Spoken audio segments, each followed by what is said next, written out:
আসসালামু আলাইকুম। এটা তুরস্কের একটি মার্কেট। এখানকার দেখেন ফলের দাম,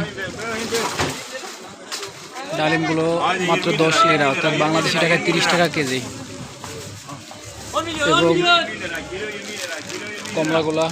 কমলারও সেম দাম, মাত্র 30 টাকা কেজি বাংলাদেশি টাকায়। কলার দামটা একটু বেশি এখানকার। তারপর হচ্ছে আঙ্গুরের দামও খুব কম, 40-50 টাকা পড়বে কেজি, পার কেজি। এটা একটা গাব ফল, এটাও 30-40-50 টাকার মতো কেজি।